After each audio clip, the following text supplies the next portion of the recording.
On a frozen Montana highway, Hell's Angels enforcer Ethan Hale slammed the brakes. Through the blizzard, he saw a widow clutching a baby, children stumbling behind her in thin clothes, all trembling against the storm. When he stepped out, she whispered, "Stay back," tightening her grip. His leather cup bore the winged skull, snow collecting on the patch. But seeing her children's bluish lips and shaking knees, something in her cracked. Ethan spoke low and steady, the voice of a man used to danger. "Come with me. No one survives alone." She nodded once. He lifted the children into his warm truck, his canine ranger positioning himself like a guardian. At the cabin, Sarah Wyaka told her story. Her father vanished in these mountains 15 years ago. Her husband, Talon, demanded sons, and each daughter's birth drove him deeper into bitterness and rage. She didn't raise her voice as she spoke of the bruises, the apologies that grew fewer. Ethan shared his own truth, not medals or salutes, but the road. His parents' ranch burned while he was running gun for a charter down south, a deal that went wrong. 5 brothers dead, a price paid in blood and silence. "You carry ghosts," Sarah whispered. "So do you," Ethan replied. Days later, Sarah found a woven blanket in a cedar chest, the broken lightning pattern her father had made. "Where did you get this?" Ethan's breath hitched. He told her. 15 years ago, his bike skidded off a mountain road during a storm.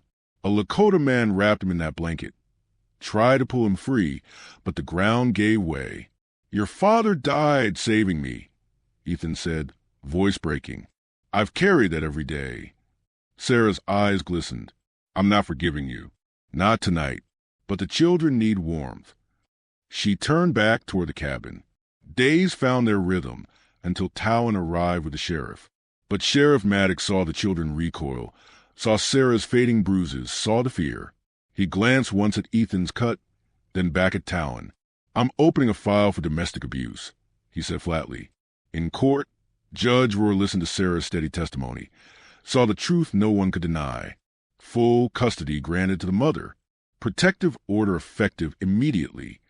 Sarah breathed air that felt like freedom. Ethan built a new room, repaired the roof with hands more used engines and nails. Sarah planted wildflowers, saying the earth deserved color after so much winter. The children's laughter stretched across the yard.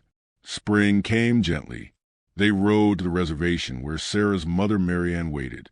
Ethan confessed everything, his life, his sins, the brotherhood he still wore on his back. She touched his arm.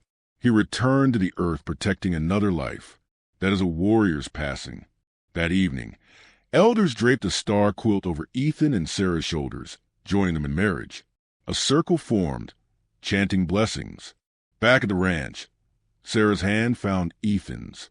"This land used to feel empty," he said. "And now?" she asked. "Now the winters don't feel so cold." Some say miracles arrive with thunder, but sometimes a miracle looks like an outlaw stopping on a frozen highway, like a mother who refuses to give up. 2 broken lives finding each other at the exact moment they've carried enough pain. Redemption doesn't always arrive loudly. Sometimes it walks toward you slowly, gently, like a hand reaching through the snow.